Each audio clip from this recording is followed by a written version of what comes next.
Part two of the Creative Constellations Program is called Claiming Your Creative Identity. And in this part, we have two different workbooks.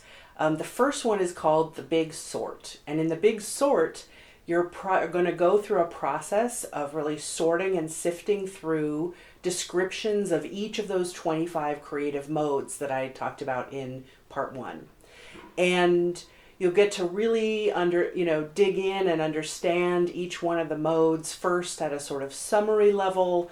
And then later, if you have a particular interest in the modes, there's a whole set of what I've called mode profiles that you can read to get an even deeper understanding of what it really means to create in that way, and help you judge whether it's really part of your creative constellation.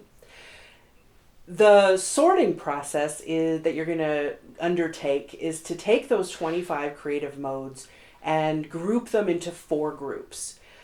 Group 1 is your major modes. These are modes that are really energizing to you. You feel very alive when you're creating in this way. You feel very excited about creating in this way. And you really can't imagine being who you are without expressing yourself in that kind of creative mode. Then there's a group that we call the minor modes. These are ways of creating that you might feel competent in, that you might feel like, sure, I do that, but it doesn't have the spark for you that the major modes have. Or sometimes there are modes that really you start to realize, oh, I do it, but it's only fun if it's connected to one of those major modes. And I offer lots of examples of other people's sorting process that can kind of help you as you go through this. The third pile or the third group is what we call glimmer modes. And glimmer modes are kind of interesting because sometimes they're modes that you recognize as being part of your constellation that is really fading away. It used to maybe be a bigger part of who you are, but it's waning now. And sometimes it's the opposite. Sometimes it's something that just is starting to emerge as an area that you're feeling called to explore more deeply. So those are glimmer modes.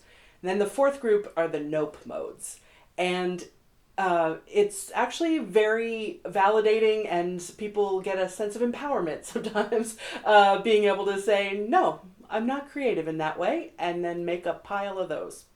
And one of the premises is that we need all of us, all creators, working together to move the world forward. There's no creativities that are more or less important than any others. So simply being able to acknowledge that something's not part of your creative constellation can in itself be very clarifying.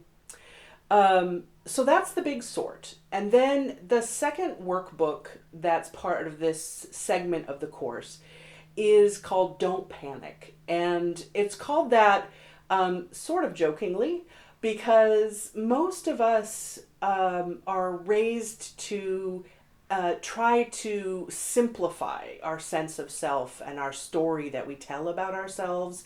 People we meet at parties or on those mythical elevators where we're supposed to have a pitch want a short and pithy answer to the who are you and what do you do. And so acknowledging the full array of complexity, the full array of different creative potentials within us can be kind of nerve-wracking or difficult. So this second workbook is really just some strategies and ideas to help you befriend the notion of complexity. That embracing complexity is not necessarily saying you want to have a really complicated life. It's saying that as you explore your complexity, sometimes patterns emerge that aren't available to you, that end up feeling really simple, but you don't discover them until you really are willing to dive into the complexity of who you are. The other piece about the Don't Panic workbook is really encouraging you to think about complexity not as a liability, but in fact as an asset. we live in a world that is rapidly changing and that is calling for different kinds of responses than many of us were raised to prepare. And so the notion that you could have a whole portfolio of creativities, a portfolio of creative identity, really allows you to bring us an adaptive, creative way of responding to change, of responding to new conditions.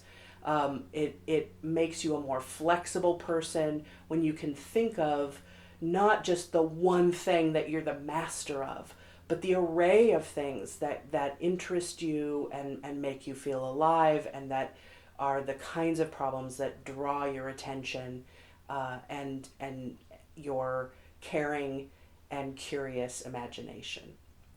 So that's part 2. And in the next video, we'll look at where we go from there.